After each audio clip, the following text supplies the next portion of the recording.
November is Alzheimer's Awareness Month, a time to spread awareness about Alzheimer's disease, as well as show support for the more than 6.2 million Americans living with it. Let's go on the record. You're watching On the Record on WPBF 25. And joining me now is Dr. Arif Dalvi, Director of the Memory Disorder Center at St. Mary's Medical Center. Thank you so much for being here. Thank you for having me. Of course. Well, Alzheimer's disease, as we know, continues to affect millions of Americans. From a medical standpoint, though, what exactly happens in the brain's progression with this disease? There are various theories. The most important one is called the amyloid hypothesis. So the idea is amyloid is a protein you and I have had in our brain since birth, but in people with Alzheimer's, this breaks down into fragments which form clumps in the brain, which then kill the neurons, the brain cells.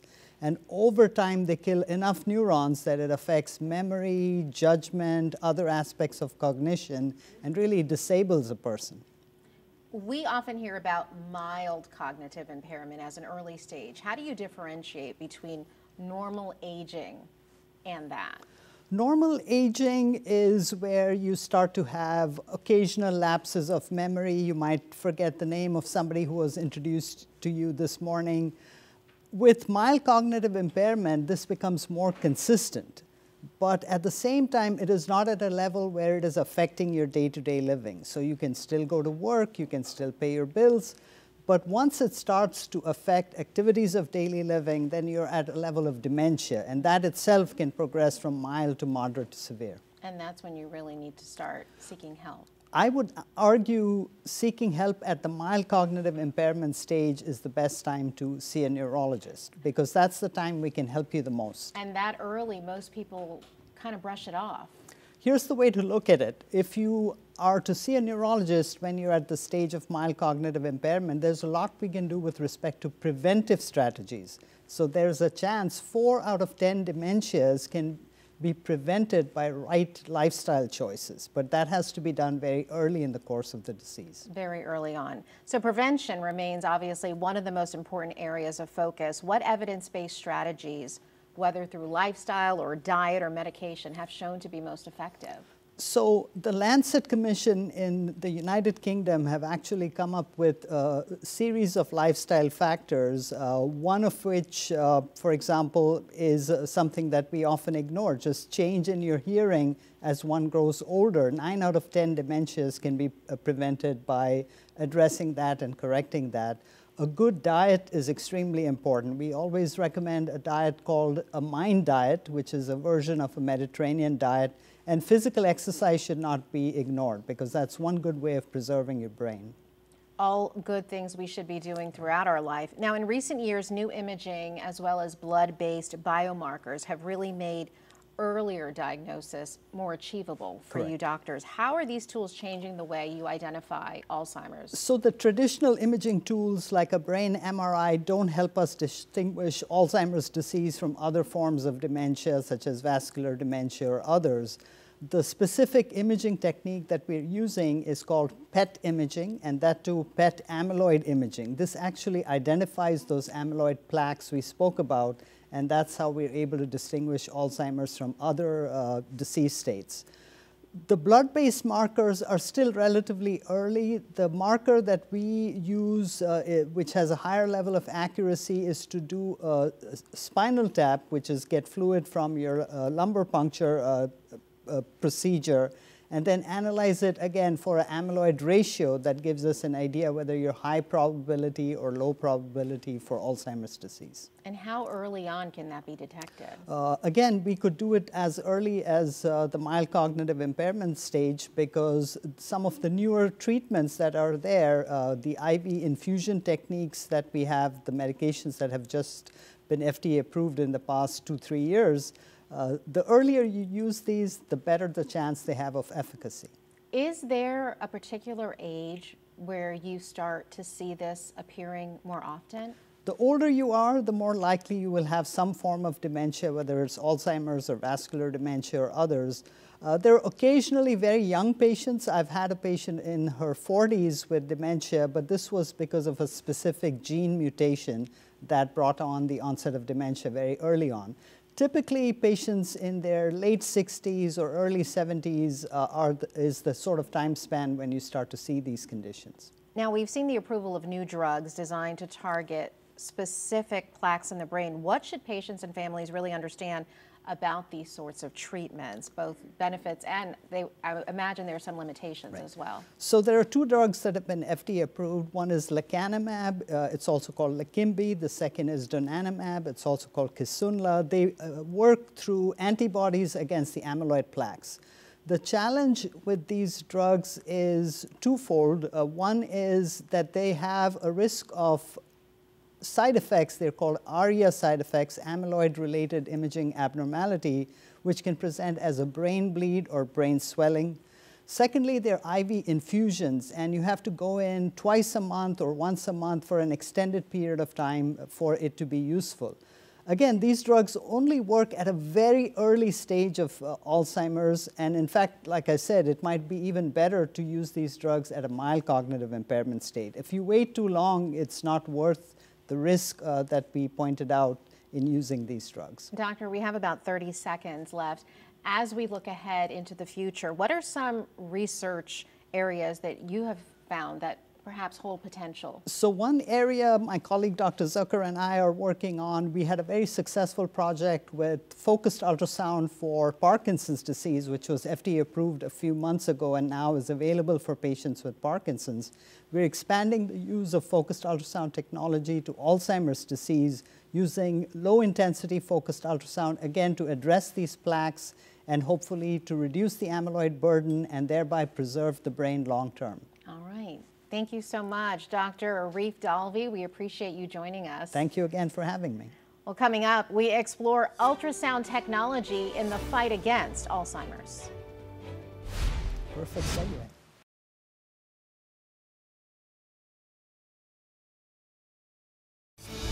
You're watching On the Record on WPBF 25. And joining me now is Dr. Lloyd Zucker. I appreciate you being here this morning. He's the medical director of neurosurgery with Palm Beach Health Network.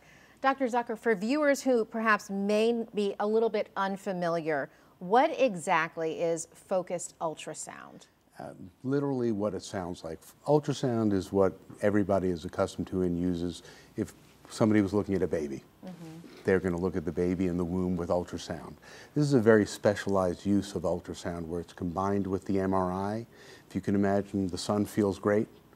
If your nephew comes along with a magnifying glass and burns a little spot in your forehead, the MRI actually focuses the ultrasound. And by focusing the ultrasound can pass through the skull, aimed at a particular target within the brain, and actually creates a lesion, destroys that small target, and that target is creating the problem in the brain that we're working on, whether it's tremor or Alzheimer's or Parkinson's.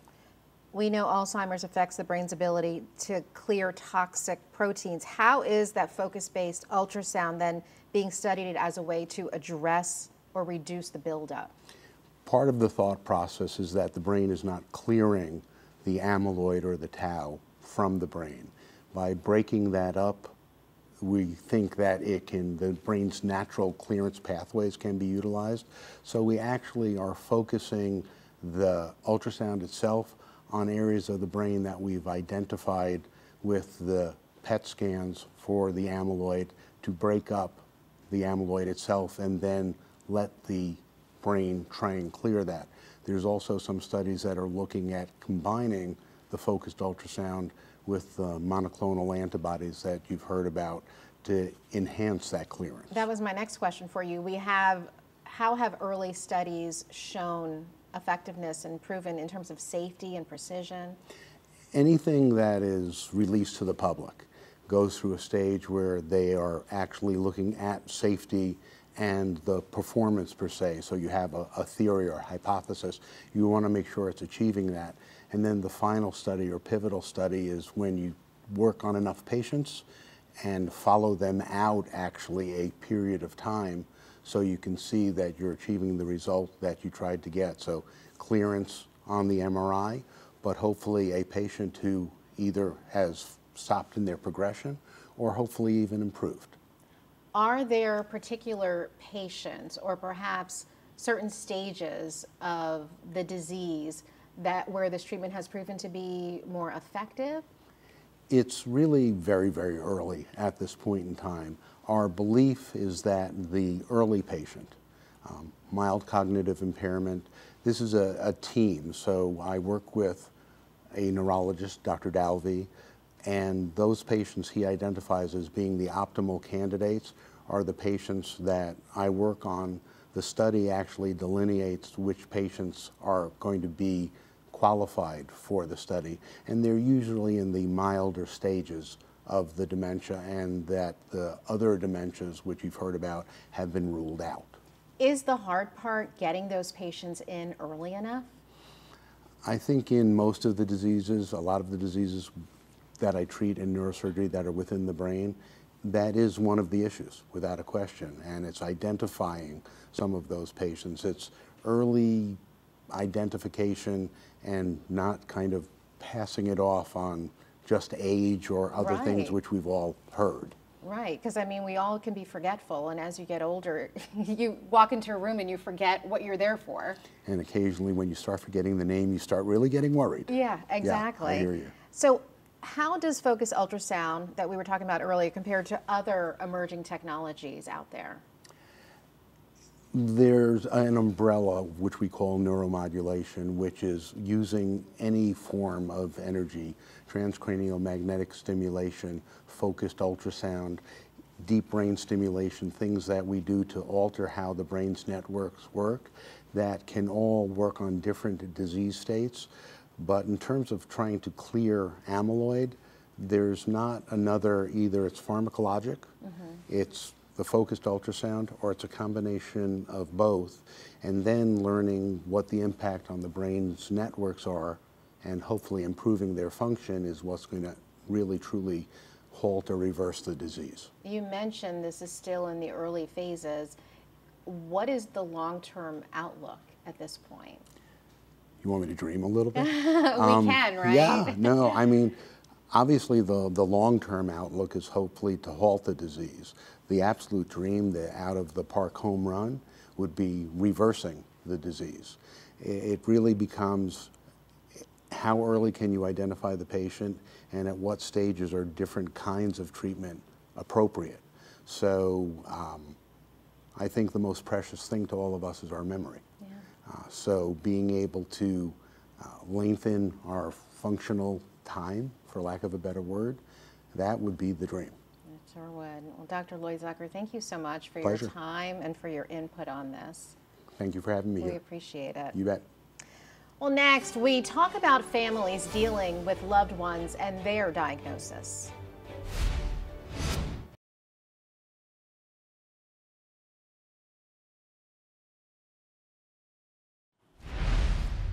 Joining me now is Caleb Holloman, Memory Disorder Center Clinic Coordinator for Palm Beach Neuroscience Institute. Thank you so much for being here, Thank Caleb. you for having me. What do you focus on when helping families navigate an Alzheimer's diagnosis?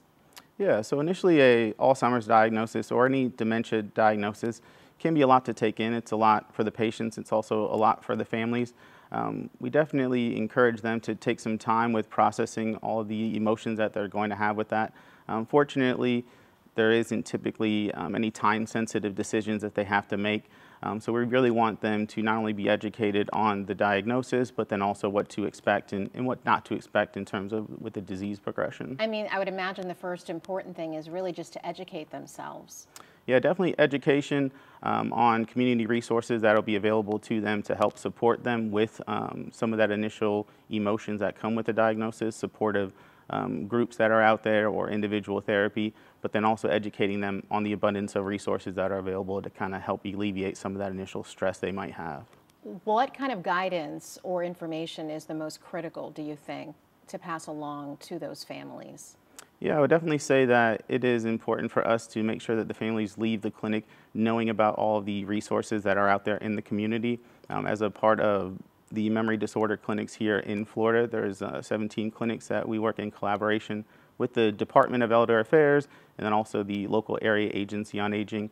We want to make sure that not only are the patients getting holistic care within our center, but then also connecting them with community resources that are out there and available to provide some of those additional wraparound services. I would imagine just like with any diagnosis, hearing that a family member has Alzheimer's is overwhelming. How do you help them come up with a plan to balance the appointments and perhaps medication? Something realistic, I would imagine. Yeah, of course. So we definitely encourage them to always plan ahead. Especially with early diagnosis, we can encourage a lot of the patients to participate in the care planning process. That helps them kind of have a voice and say in the matter, but then also it helps alleviate some of the burden for the caregivers and the family there later on. In addition to that, though, the state of Florida has a care navigation service that we can tap into or connect them with that can provide them with a case manager or a care navigator that can help alleviate some of that burden. But then also just working with the families individually to see what burdens or barriers they have within the home that I know that we can connect them with a resource that could help alleviate that specific burden. That kind of goes in line too, because my next question was going to be about the emotional reactions that you deal with these families. What do you typically see? Yeah, so there's a range of emotions at the memory disorder clinic. Often families have kind of gone through the ups and downs and have recognized, and by the time they come to us, they realize there is something going on. They're looking for that help and that exactly. assistance. Sometimes an official diagnosis is some relief for the family. At least they know what's going on now and they can kind of prepare for that. Communication can often become difficult, I would imagine, as the disease progresses. So what advice do you offer families in order to maintain that connection? Yeah, that's a great question. So we always talk about your communication is going to have to adapt as the disease progresses. So in terms of connection, I actually talk to a lot of families about focusing on connection versus correction. So for example, if dad's telling you a story, if he mixes up what restaurant you went to, it doesn't really matter. At those moments, you really just want to focus on being patient, listening, and trying to gather the meaning of what dad is trying to describe in that moment versus correcting him. But there will be times where correction might be the appropriate action. Like if you are at a doctor's visit and they need a detailed medical history, then obviously you're going to need to step in and kind of correct if dad makes a mistake and doesn't list a surgery that he may have had or something. And the benefit of connection versus correction? Yeah, so some of that is you just want to take advantage of all the time that you have with your loved one and have those meaningful times rather than taking the risk of correcting them all the time. It's just going to frustrate them, it's going to frustrate you, and there's not going to be a whole lot of benefit from that. Caregiver stress is very real for those family members who take care of an aging mother or father. What kind of advice do you give to them in situations like this? Yeah, so caregiver stress can definitely be overwhelming. A lot of what we do is trying to prevent caregiver stress, but some of what we do is, once again, providing a lot of education to the caregivers so they know that these resources are out there and available. One of the biggest issues ends up being that caregivers don't like to ask for help. So I can educate them all day long on the resources that are available, but it's really encouraging them to actually ask for help when they need it and doing that proactively to make sure that they don't get burned out. Helping families navigate those tough decisions, like when it might be time to put their loved one in an assisted living facility. Yeah, so those are always difficult conversations to have. We often do them in stages, so it might be something that we kind of talk about in a clinic visit, but then I always make myself available. Hey, at any point, if you guys want to revisit this, we can sit down with the family and kind of discuss things again. But I always prioritize with families to look at all different options. So the pros and cons to aging at home versus moving in with family versus going to a facility, there are pros and cons to each of them and different resource allocations that need to be had for each of them. If we're looking specifically at a facility, I might talk them through prioritizing different things. So if your priority is having lunch with dad every day, then obviously you're going to narrow down, the bubble in terms of location where you're looking.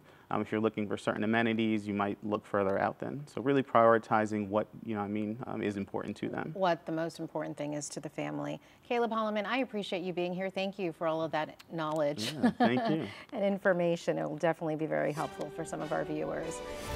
We're On the Record. We'll be right back.